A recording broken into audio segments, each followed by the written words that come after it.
European Union, often seen as a cautious giant, makes a bold move against the US in retaliation for Trump's tariffs. But here's the twist. Sweden, a country known for its neutrality and diplomacy, just joined the fight. Is Sweden gearing up for a strong response alongside the European Union against Donald Trump's new tariffs?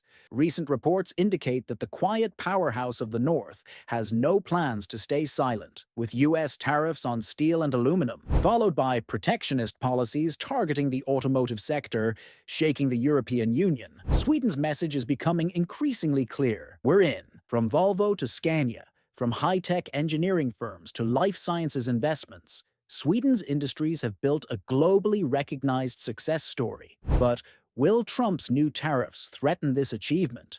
Or will the so-called Swedish miracle unite with Europe to push back against the US? If you're interested in the inner workings of global trade decisions, don't forget to subscribe. What you're about to see will uncover how the Scandinavian region is preparing for change and what the Trump administration is putting on the table. Some experts aren't surprised that Sweden is aligning with the European Union on this issue. As a strong advocate for free trade and globalization, Sweden relies heavily on exports to the US market, excelling in high-value industries like automotive, pharmaceuticals, engineering, and life sciences. Sweden has little interest in escalating tensions with the United States. However, Trump's America First policies and the accompanying tariffs have pushed Stockholm to a turning point, where standing shoulder to shoulder with the European Union seems to be the only option. But what will Sweden's retaliation look like? Reports suggest that Sweden is preparing not just for US tariffs on steel and aluminum, but also for potential restrictions on key industries like automotive and white goods. At his first cabinet meeting, US President Donald Trump announced his plan to impose a 25% tariff on the European Union. "We have made a decision, and we will be announcing it very soon. It'll be 25%, he stated. Swedish Minister for International Development Cooperation and Foreign Trade, Benjamin Dusa, voiced concern over the move, emphasizing that there are no winners in tariff wars. He warned that tariffs create unnecessary economic disruptions and impose high costs, reiterating Sweden's stance in favor of free trade. Dusa also reaffirmed Sweden's commitment to working within the European Union to craft a strategic and measured response. The EU will respond appropriately. It's crucial for Sweden that any countermeasures agreed upon within the EU are proportionate and balanced, while also safeguarding Sweden's interests. He said Sweden's government is in constant discussions with the European Commission, the Swedish business sector, and other EU member states. Meanwhile, Swedish companies are already developing contingency plans to tackle potential disruptions in logistics and supply chains if the tariffs take effect. On the supply side, major Swedish companies like Volvo, Scania, and SKF are reportedly in private discussions with their American customers. At the same time, the big question remains: how will the Nordic countries be affected if the European Union responds with its own set of tariffs?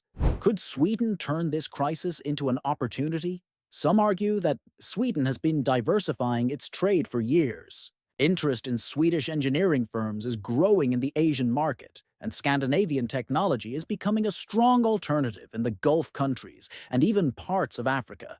This means that despite rising tensions with the US, Sweden could find new markets and opportunities elsewhere. But how realistic is this approach? The United States remains a massive market, with a long-standing trade relationship with Sweden, especially in automotive and advanced engineering. Volvo produces models specifically for American consumers, and IKEA continues to sell in large volumes across the US. Could the new tariff war bring an end to this economic partnership? Members of the European Commission have already made it clear: if the Trump administration imposes tariffs, there will be a retaliatory response. Swedish trade officials are openly stating that all viable options are on the table.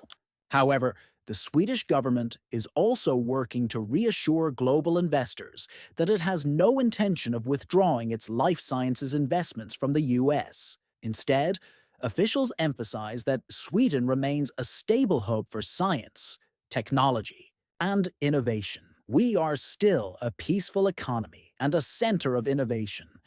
We will not be shaken by Trump's decisions, say Swedish leaders. But will this message resonate with the US administration? There are growing concerns that a second wave of Trump's aggressive trade policies is on the horizon, with heavy tariffs on Europe, particularly in the automotive sector, causing significant anxiety, especially in Germany. Sweden may be a small player in global trade, but it holds a strategic position with its influence in vehicle production, spare parts, and engineering technologies. While it doesn't have the economic power of Germany within the automotive sector, Sweden's innovative solutions and strong brand presence give it a significant share of the market.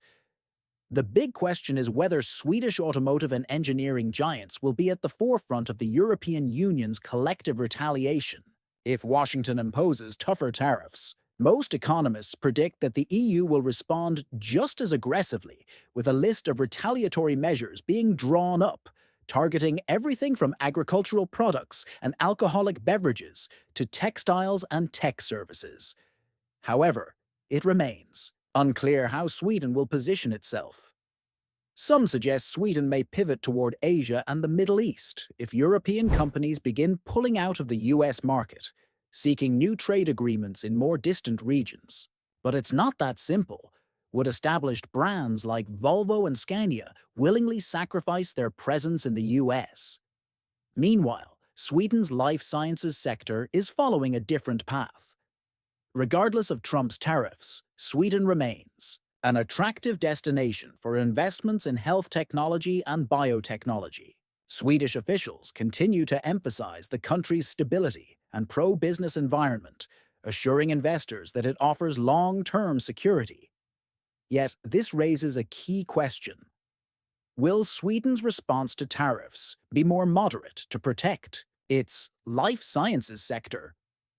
Since pharmaceutical and biotech industries are closely tied to US research and development centers, an escalating trade war could disrupt clinical trials and the medical supply chain. Protectionist policies almost always hit the automotive sector first, and even previous steel and aluminum tariffs have had a ripple effect, driving up production costs and squeezing profit margins.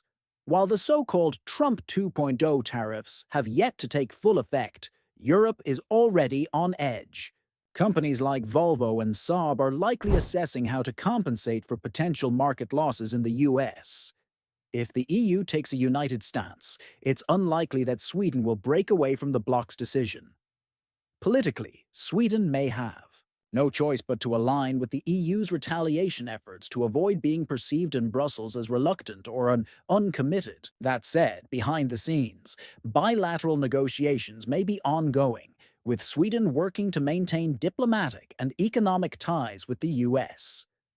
Could this escalating trade conflict lead to significant losses on both sides? Many analysts warn that if a full-blown trade war erupts, no one will come out ahead. The European automotive industry relies heavily on US exports, while American technology companies and agriculture have a strong foothold in Europe.